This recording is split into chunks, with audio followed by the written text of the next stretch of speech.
হার্টের রক্তনালী ব্লকজনিত হৃদরোগের চিকিৎসা পদ্ধতির ভিতরে 4টা জিনিসকেই আমরা প্রাধান্য দিয়ে থাকি। নাম্বার 1 হচ্ছে লাইফস্টাইল মডিফিকেশন, আমরা বলি যে জীবনযাত্রার কিছু পরিবর্তন আনতে হবে।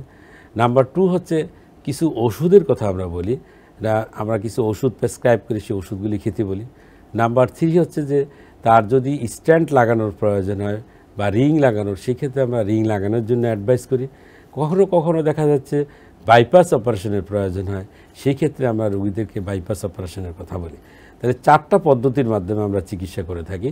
প্রথমে যদি আমি বলি যে জীবনযাত্রার পরিবর্তনের কথা যদি আমরা বলি, সেখানে হচ্ছে কি অবশ্যই ধূমপান বন্ধ করতে হবে, অ্যালকোহল বন্ধ করতে হবে, লাইফস্টাইলকে অবশ্যই সুন্দরভাবে সাজাইতে হবে, কম্পিটিশান, টেনশান, অস্থিরতা এগুলি থেকে অবশ্যই নিজেকে মুক্ত রাখতে হবে।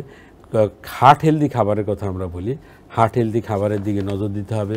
দৈনিক 30 মিনিট করে হাঁটার জন্য আমরা বলি হাঁটতে হবে। তাহলে দেখা যাচ্ছে যে কিছু পরিবর্তন আমাদেরকে অবশ্যই আনতে হবে। পাশাপাশি ডায়াবেটিস থাকলে নিয়ন্ত্রণে রাখা, উচ্চ রক্তচাপ নিয়ন্ত্রণে রাখা, রক্তের কোলেস্টেরলের মাত্রা স্বাভাবিক রাখতে হবে।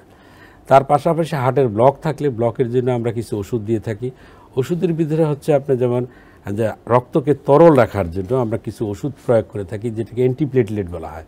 এর পাশাপাশি স্ট্যাটিন জাতীয় কিছু ওষুধ প্রয়োগ করা হয়, বিটা ব্লকার, এসি ইনহিবিটর, এই ধরনের ওষুধ দেওয়া হয়। আর হার্টের ব্যথা কমানোর জন্য নাইট্রেট জাতীয় ওষুধ আমরা প্রয়োগ করে থাকি। তার পাশাপাশি অ্যাঞ্জিওগ্রাম করার পর যদি দেখা যায় সিগনিফিকেন্ট ব্লক থাকে, সেই ক্ষেত্রে আমরা স্ট্যান্ট লাগানোর জন্য বলি। বুকে ব্যথা থাকলে ওষুধ খাচ্ছে, ব্যথা কমছে না, সেই ক্ষেত্রে আমরা অ্যাঞ্জিওগ্রাম করে ব্লক থাকলে ব্লক সারানোর জন্য আমরা স্ট্যান্ট বা রিংয়ের কথা বলি, যাকে অ্যাঞ্জিওপ্লাস্টি বলা হয়। অ্যাঞ্জিওপ্লাস্টি করা, হ্যাঁ। এরপরে হচ্ছে কখনো কখনো দেখা যাচ্ছে যে ব্লকের মাত্রা অনেক বেশি, অ্যাঞ্জিওপ্লাস্টি করতে গেলে খরচ অনেক বেশি হচ্ছে, এটা হলো খরচের ব্যাপার আমাদের দেশে। নেক্সট হচ্ছে যে যদি খুব বেশি ক্যালসিফাইড লিশন থাকে, এমন জটিল যদি ব্লক থাকে, যে ব্লকে রিং লাগানো জটিলতা বেশি, সেই ক্ষেত্রে আমরা তখন বাইপাস অপারেশনের জন্য আমরা বলি। তাহলে দেখা যাচ্ছে যে এই পদ্ধতির মাধ্যমে আমরা চিকিৎসা করে থাকি।